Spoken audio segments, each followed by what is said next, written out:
Hey, Dave. When you all survive, I guess you hit the end to keep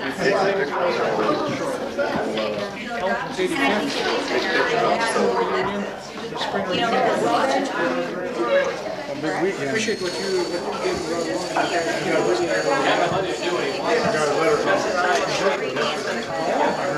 I think in a small town. I used to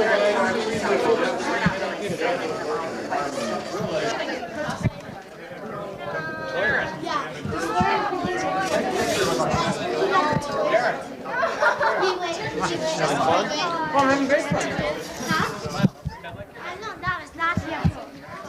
no matter one time, but I'm her favorite uncle. she's about the same size, yeah. All right, George, it is going. Well, you were over there. Hi. Get a real close. No, don't. Peace. I'm not a crook. Cheese. Thank you. Darren, did you get some of those stuff? Yeah, I got some.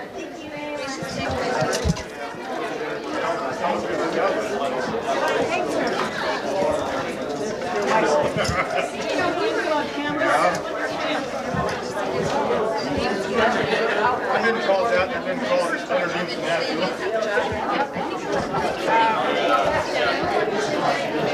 Hey, Renee. Well, no, not really. Any Daryl's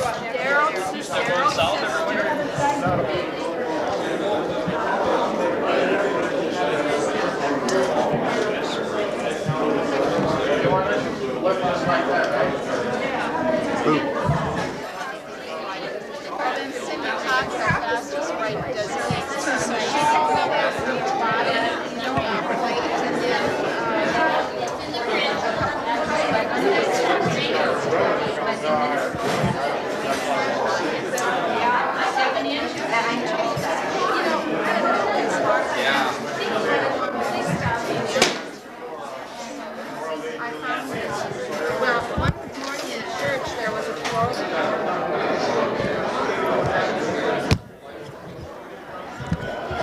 Kelly, over here, Kelly, over here, Kelly, Kelly.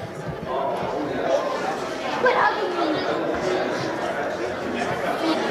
Why are you? I'm so happy I'm not related to you people. Hi, Brandon.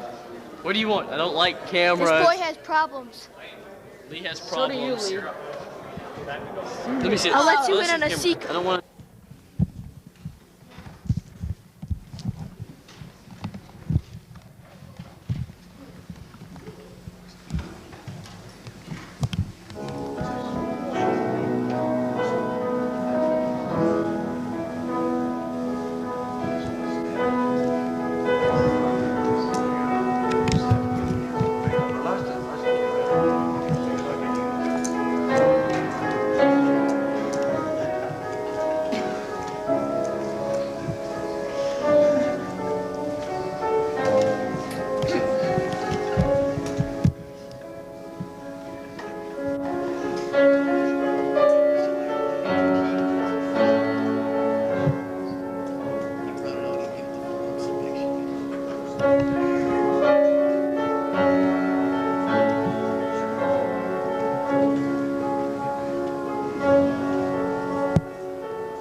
middle son and Ruth and Daryl's nephew.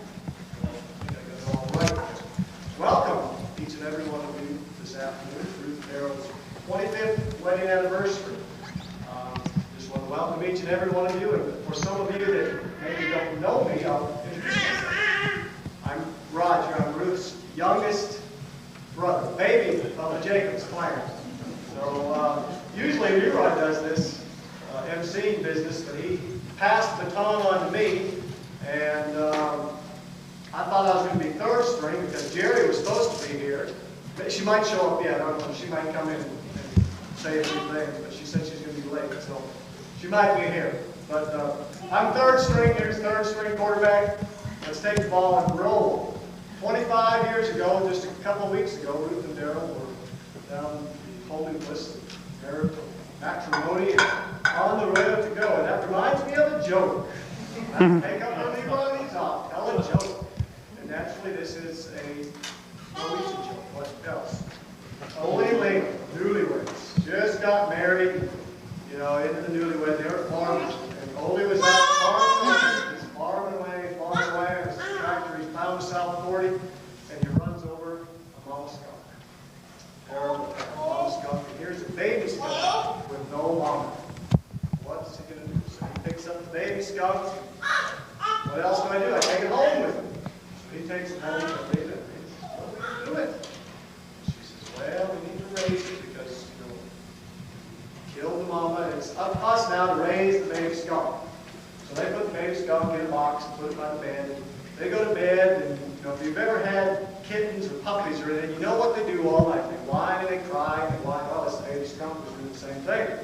So what are we going to do with it? What are we going to do with it? And Ole says, well, you know, we could put it at the foot of the bed, underneath the covers, so it's nice and dark and warm.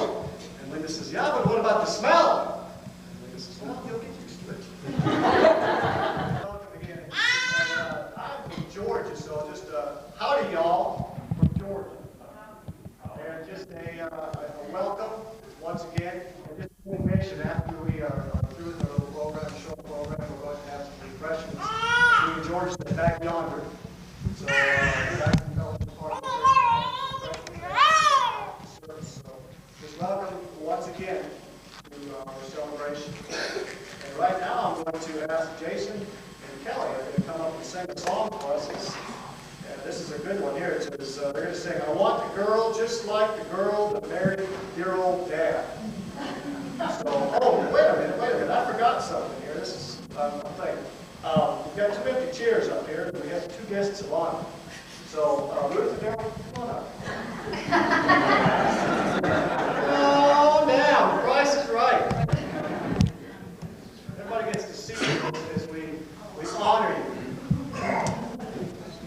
There you go. Jason and Kelly.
bebopping down the stairs in our house, and I'd round the corner, and they would be sitting on the couch. And I think I made quite a bit of money, because Daryl would always bribe me to leave. That's one of my nearest and dearest memories. Maybe. But right now, we're going to find out what life was with Ruth. So Joanne, there you are. Come on.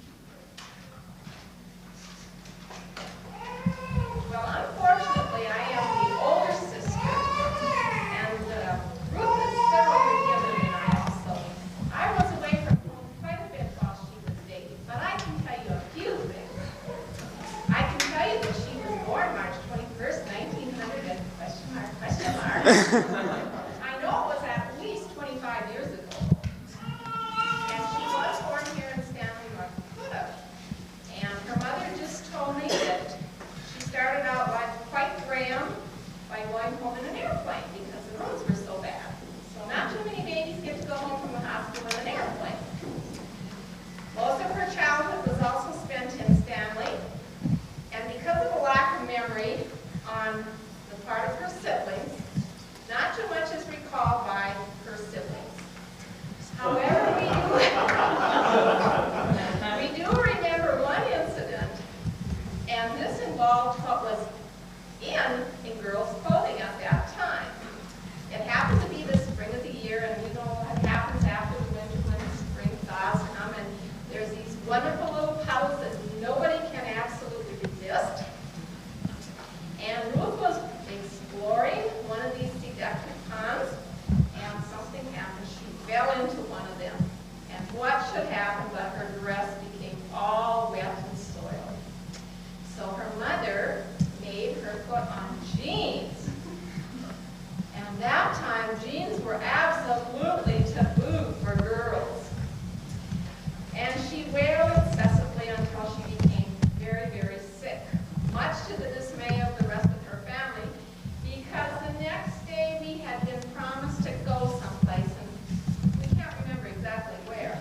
But Ruth was sick, so we had to stay home because she had cried so much she had cried herself sick. Isn't it strange how styles and times do change?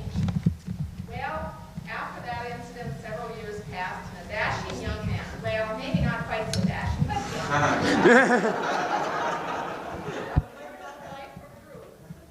Now, this is kind of rumor, but I kind of heard it pretty well firsthand, that one of the first times she saw Daryl, she was wearing a straight skirt.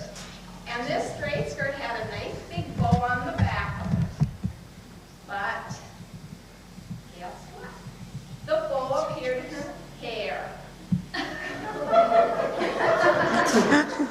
What style and versatility of a bow. And that's the only thing I can remember about their dating days. But anyhow, finally the wedding day arrived, and now 25 years have passed. And from your siblings, we wish you the best of luck for the next 25 years. If anyone else we'd be glad to hear it sometime.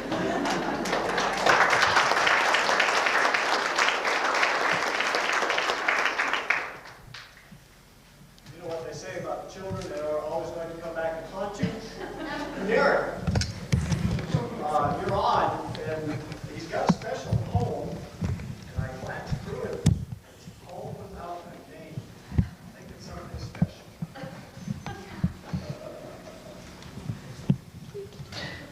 Well, I gave a chance to read this poem while singing, so here I am.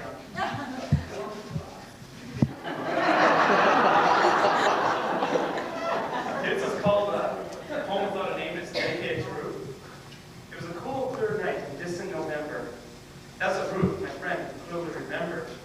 She was standing on the stairs when the whole thing started. Since then, she and Daryl had often been parted. Out into the night, not an Astrodome. Cat and Susan fell over, cause he took Ruth home. You see, his arm was around her, and from that day, he was there very often, there to stay. That ring of Daryl's was gold and white. He gave it to her after the banquet that December night. He put his ring on her finger till it round and round and round. It was too big, so it went without sound. To the church they went, and to every ball game. With sweaters that matched, sweaters the same. Something was coming, something would blow. That I could see, that I could know. The big blow came, the big blow went. Ruth got sicker, oh sicker, every day. Weaker anyhow, because the vampire in his tray. Daryl came visiting, so did I. He was awful worried, I wonder why. He felt real bad, he felt real sick. He liked her a lot, he found that out real quick. They were again on even footing, then dropped the bomb. Ruth discovered Daryl was taking Susan to the prom. Susan drove with Daryl, he pushed her down in the seat, so Ruth wouldn't see Susan when they would meet. Daryl is swell, Daryl's real neat. Daryl likes Ruth, that's real sweet. I may be stupid, a regular idiot, you know, but if he likes her so much, why doesn't he let her know? When someone finds an answer, please tell me. Don't be fogging to know, that you can see. So sadly, quote the Raven, there's always more old poetry by the Lord Lenore, the dead end.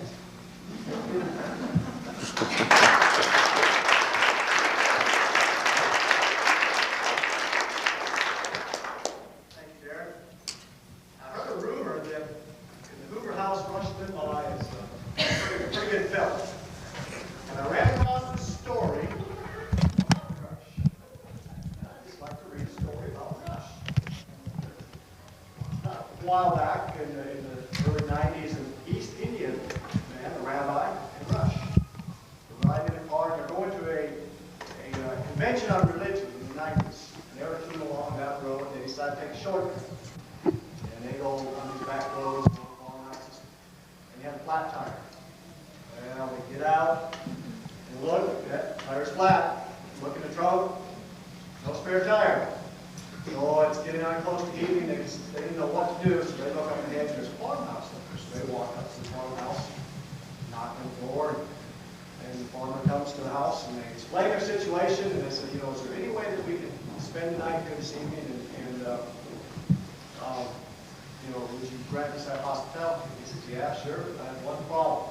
We've only got 2 rooms. So there's only room for 2 of you, but I've got a barn. So somebody can sleep out in the barn.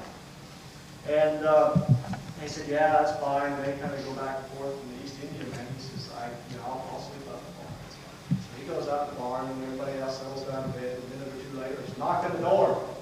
The East Indian man says, I can't sleep out there. There's a cow. So they say, okay. And the rabbi says, well, I guess I'll go out there and sleep out in the barn.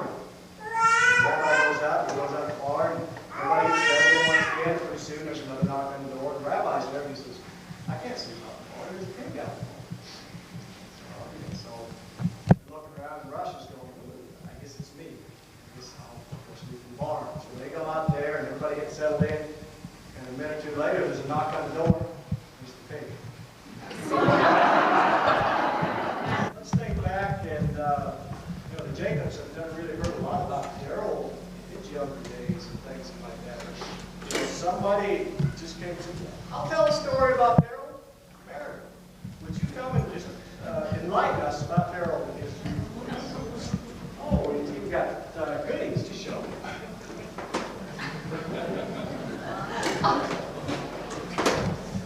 Well, I have Life with Daryl. This is Life with Daryl.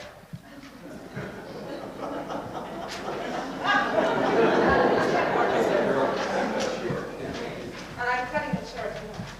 You.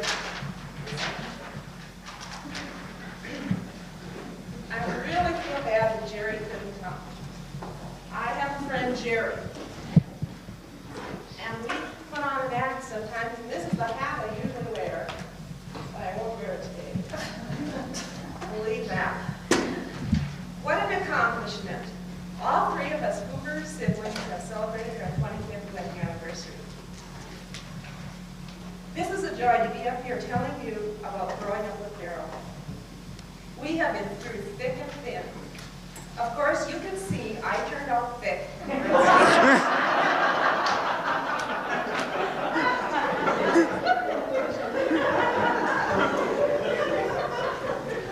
He's been rather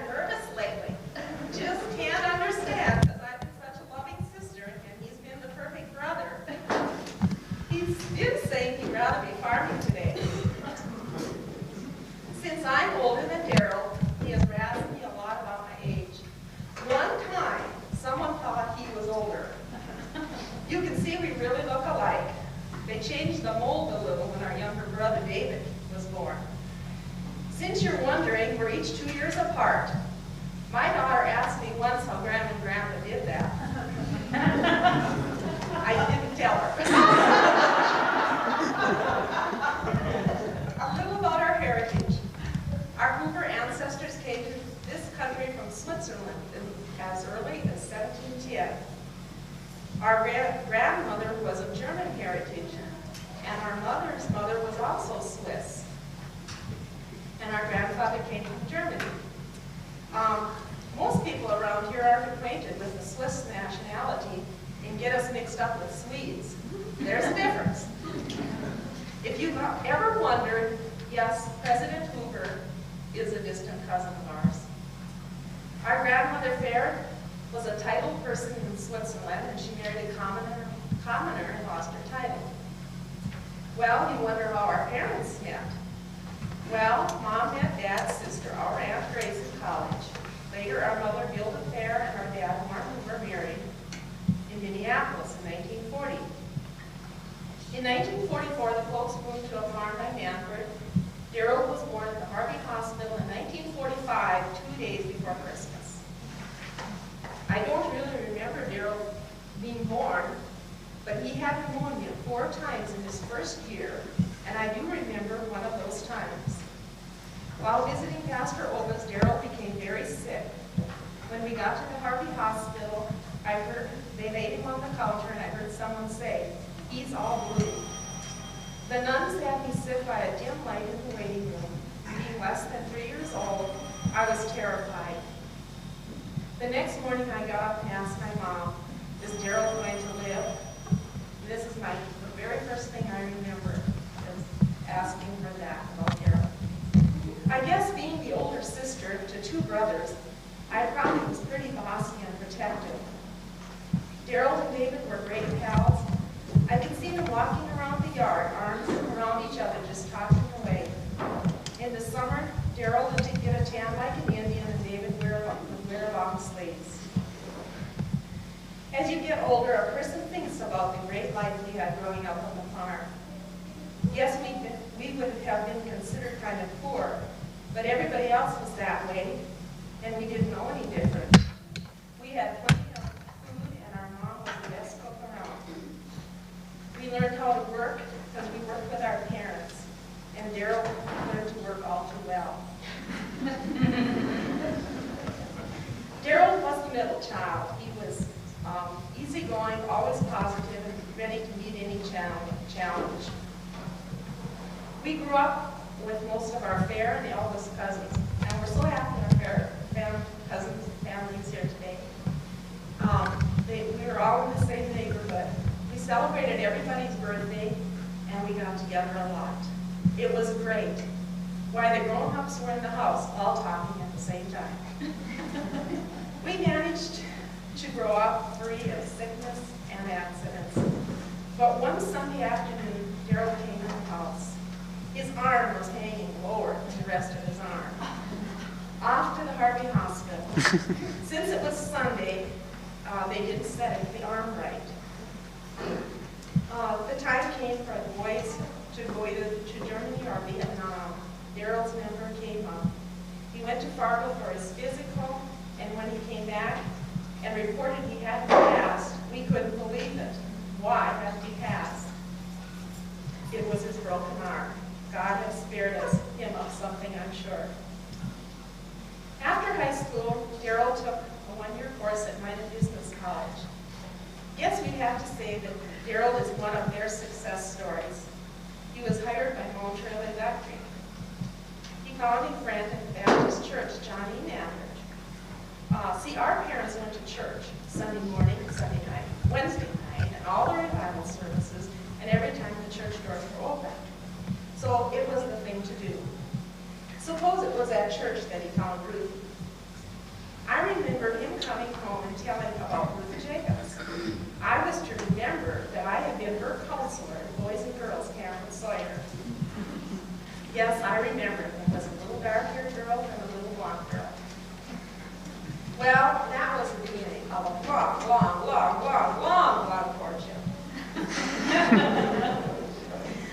When our parents celebrated their 25th anniversary, Mrs. Olva wrote a reading that mentioned that there was a sweet little girlfriend of Darrell's, and she was the granddaughter of our own Mr. Peterson. That was in 1965, and a person didn't know if they were ever going to get married. Why, our mom told David that if he wasn't careful, he'd get married before Daryl. David didn't care. He wasn't going to waste his whole life waiting for Daryl. People in Stanley were starting to think Daryl was going to lose Ruth. Daryl was having to assure Mr. Jacobs that Ruth was in good hands. I know Daryl had another girl once, but one weekend Jim and I were home and Dad said, Daryl says I just can't have two girls. I had to make a choice, and it's Ruth. According to reports, Daryl finally told Ruth, either we're getting married or we're breaking up. So they got married. Why, by then it was practically common law. By now it was 1970, and we had known Ruth for so long, she was part of the family. Since I was married so much longer and I had a lot of cooking experience by this time, I made Ruth a little nervous about cooking. I remember visiting them shortly after they were married. Daryl's old boss was there. Ruthie had made some coffee. She said, Marinelle, there's something wrong with this coffee taste. I started to pour it, and it knocked me out. It was sort of like a strong espresso. I asked, how much coffee grounds did you use? A tablespoon for each cup, like the recipe says. She immediately wanted to dump it out, and I said, no, let's just add some hot water. We couldn't contain our laughter when someone said, Ruth, this sure is good coffee. In fact, we had to run in the kitchen and laugh. Another time we were there, Ruth said she had baked a blueberry pie and it didn't look right. I said, well, how did you make it? And she said, well, I made a crust and I put the blueberries in it and I put a crust on top. And I asked, well, did you put any sugar or cornstarch in it? And she said, no. Now, it was almost more than I could do to constrain my laughter and ask, do you have a Betty Crocker cookbook? I said, I have one and it's really good and you can find a recipe for almost anything in it. Well, as you all know, Ruth is a wonderful cook, even though years later I found out she wasn't washing her cranberries before she cooked them. Well, I'm starting to burn things already. Well, then they started to have boys. And there's a plaque I gave Daryl once, and it says, children are a poor man's riches. Well, one time I called Daryl, and he said he had just got back from the circus. And I said, well, were you to mine it tonight? He said, no, we just put the kids to bed. And there was Darren. They had Darren. And he usually gave Ruthie a really bad time. And then Daryl would just kind of quietly watch, and then he'd say, oh, Darren will grow up, he'll be okay. Well, if Daryl didn't teach Darren all the uses for chains, it was a bad mistake. And then there's Jason. I see he likes to wear green. That's a true Hoover color. But I don't know. We were at the farm this spring, and when I got home, these were even the blankets that I had. They sure don't fit me. Are they yours? Aren't they? I don't know how they got in with mine. I washed them. They were a terrible mess. He won't play with them. And Kelly. He sure did put the family in the tither being born so early and weighing only 3 pounds. I think he's going to make it okay too. But he likes to spend money, I've heard. I remember when he was little, he told us that his dad makes lots of money. And I said, well, really, how much does he make? And he said, $6,000 a year. Well, there's been times when I felt sorry for these kids. Why, Ruthie even had an idea for a while that sugar cereal was bad for kids. They came to my house and ate a whole box of Lucky Charms one morning. And I don't know, maybe she still doesn't buy you any, but so I got you a box.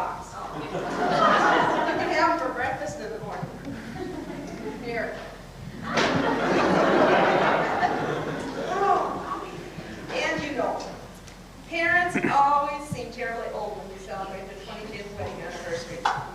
Why, boys, your dad was born before there was rural electrics on our farm. And your dad is the same as you are now, thinking he's so old. When I got married, your dad and Uncle Dave thought Grandpa was too old to get up in the night and drive 25 miles to get me. He was only 42. And your dad's a lot older than that. When Daryl was 39, Ruth thought he was 40.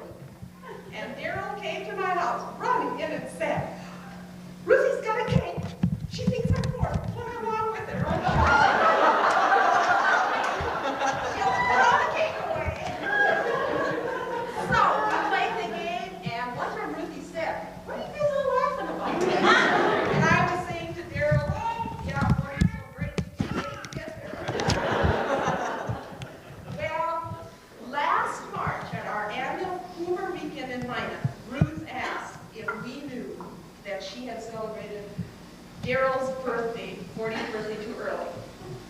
Well, Lois is a better faker than I am. And I looked so guilty, and she said, "You knew." And I said, "Yeah, you know, we've known for 9 years." "When did you find out?" She says, "Oh, last year, I think." I'm kind of wondering if it's about the same time that Darren learned about chains. Well, this is enough. I better quit blabbing about all our family secrets. And I wish for at least another 25 years. And Daryl, to get to know what life is really all about when you start getting some grandchildren.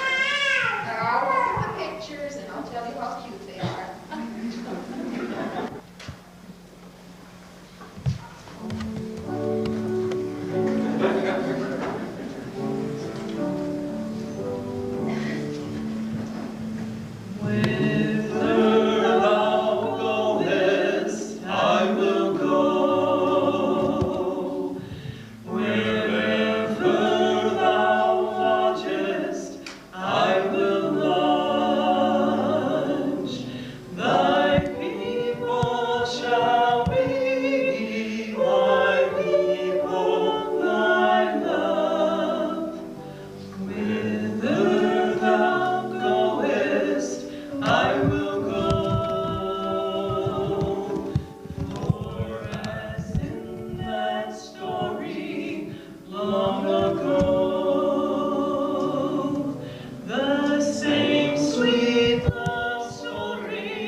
few short years ago, right now, a quarter of a century ago. Now, I think everybody here realizes that Daryl and Ruth celebrated their anniversary a couple of weeks ago. And they had a really good time celebrating that anniversary because I believe Ruth was in the hospital that day. Still kind of lovesick, I imagine. I haven't known Daryl and Ruth but a short period of time. I guess we met each other a year or so ago when I first came over here to Stanley, and since we've been in this neck of the woods now, I have really been blessed by my association, my family's association with them. Daryl and Ruth were always full of surprises. I can remember a few short months ago, as is my custom, I try to have dinner with a different family in the congregation each week, and we were over at Daryl and Ruth's enjoying some of their hospitality and got through a wonderful meal, and you will be glad to know she has looked in the Betty Crocker cookbook. She has finally been able to put together a good meal or two. I always am rather satisfied when I come away from there, but we got to the dessert portion of the meal, and Ruth started getting the dessert out of the refrigerator or off the counter or wherever it was, and she said, "Pastor, I'm not sure if I'm supposed to tell you what this cake is all about, but I want you to eat it first and then tell me if you like it before I tell you what it's called." And I think Ruth remembers what the name of that cake was, and for those of you that have no idea what the rest of the story is all about, I'll go ahead and leave it at that. And you ask Ruth before you leave here today what type of cake that was, and I imagine that'll be something that will cause her a little bit more of embarrassment, because it's definitely the type of thing you want to have when the pastor comes over. What's it called? Better than sex cake or something like that? No problem. But Ruth definitely has learned how to cook, and I understand Daryl knows a little bit about farming. Now, I always thought that Daryl was a business manager. I heard earlier today that Daryl went to business school after high school, and that he is one of that business school's great success stories. But you know, I find when I try to call him at the office, they always put me on hold. And I've been thinking all this time that, you know, they'd have to track Daryl down at wherever he might be working. No, Daryl's probably out there in the field somewhere doing what he likes to do best. And I haven't figured out how they always run him down in that 3 or 4 seconds that it takes, you know, to put me on hold. But you know, I've been told he's in Williston now and then and all over the place. But he always says the weather's a little bit better in Williston for some reason. I'm not sure. But Daryl and Ruth, we appreciate you. We wish God's blessings upon you as you celebrate, hopefully here in 25 more years, a 50th wedding anniversary. I'm looking forward to hopefully being able to be a part of that as well, because I know the Lord has many, many good things in store for you. You've been blessed with 3 wonderful children. Sometimes I have my doubts about them here and there, but for the most part, I think they have turned out rather well, and you have a lot to be thankful for. And we're glad that you have allowed all of us to come together in this place today and to celebrate with you the years that you have been blessed by the Lord. And I'm going to ask everybody if you'd stand with me, please. I've been told that we have some food back here in the back. Festivities aren't over yet by any means. Ladies have been putting together all kinds of things here for the last couple hours, and from what I've seen, and I have to admit have sampled, it appears to be pretty good. So we're going to go ahead and ask God bless the food, and we'd encourage you to stay and have some fellowship with the Hoover family and the Jacobs family, and to continue to help Ruth and Daryl celebrate this day. Let us pray. Father God, we thank you, Lord, for allowing us to come together in the sanctuary here this afternoon and to celebrate the years that you have blessed this Hoover family with, Lord. We pray that as they continue in that relationship that you have so ordained, Lord God, that you would also bless them for many, many years to come. Father, we also ask this afternoon that as you have already blessed this fellowship that we're having, that you would also bless the food that has been prepared this afternoon, Lord. Allow it to be nourishing to our bodies, and allow us to continue in your service as you still have so many things for so many of us to do. Lord, go with us also after we leave this place this afternoon, encouraged by the fact that even in today's time, Lord, yes, you make it possible for those who are called according to your purpose and who follow after you to be blessed as Ruth and Daryl have been. It's in Jesus' name that we ask these things, and we'll be forever thankful. Amen. Amen.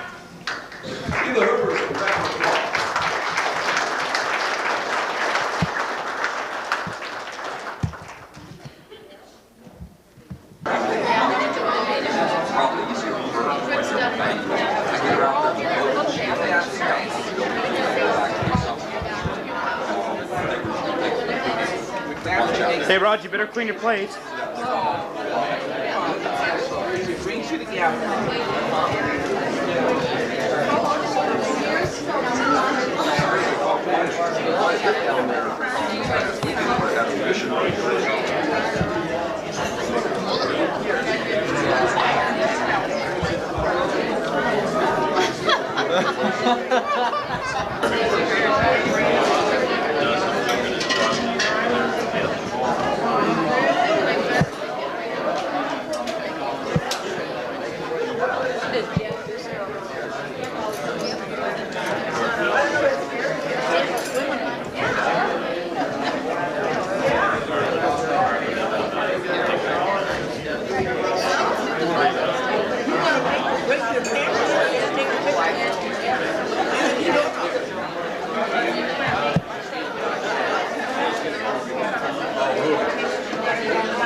Pros on a permanent record that you were here, so I'm just making.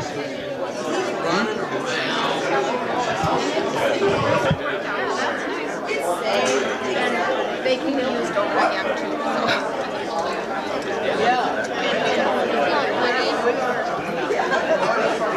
So we'll see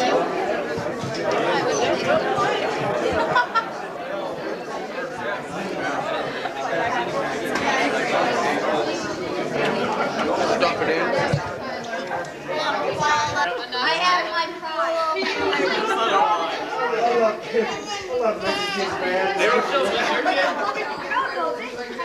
Michelle, this is payback for when you were about this age and I babysat and you screamed all day.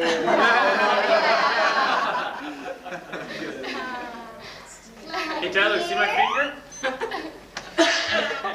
Edith, you gotta get some of Tyler's with Edith and... Can we make a copy of that video? Keep it for a while, huh?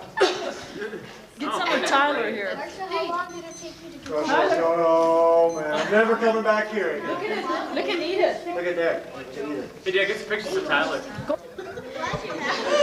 Everybody's doing it, thinking it, shooting it, thinking it, shooting it.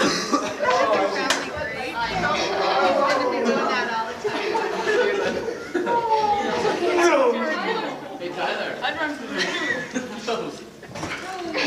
We go. Can we go? Okay, great, We go next. Grandkids. No, don't leave, Tyler's grandkids. next. Get up there. Here comes your picture. Oh, we can. You guys are just the great grandkids? Great, great, great. You're great grandkids. Don't, please, stay here. Where's Dustin? Don't go out the door. Don't go out the door. I tried. Hey, Tyler, see my finger? Oh.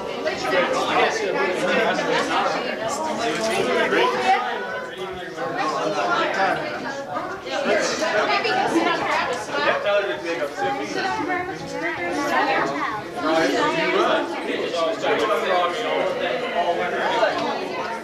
First time we watched someone wrestle, he just looks Here. talking like frog. Where's Michelle? Dustin, look nice. She's up, getting ready to pound us. Just hold it. Hey, got lots in here. I want one to buy here. Nice, Dustin. Which one is yours? Wait, don't take one. Smile. Wait, hey. Hey guys, don't leave yet. You're not done. Do not go out the door. My camera is on. Go My mom has my camera. Tyler, come back, honey. Go back, come back. One more time. Grandma, we need another picture. One more picture. Come on. One more picture. Huh? One more picture. Jay, Yeah, you he know, Tell Grandma you sit here. He was causing all the trouble. No. Be nice. smile pretty. Smile pretty. Smile at Look up there mommy. and smile. Pickles. Tyler, look Say at pick mommy. up. Say pickles. Tyler, Don't look at mom.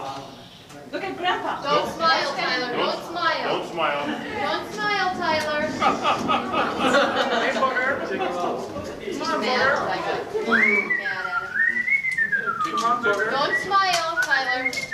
Don't show your teeth. Don't smile. You will. What's next? Go and smile at Mom. Got all the grandkids. Do we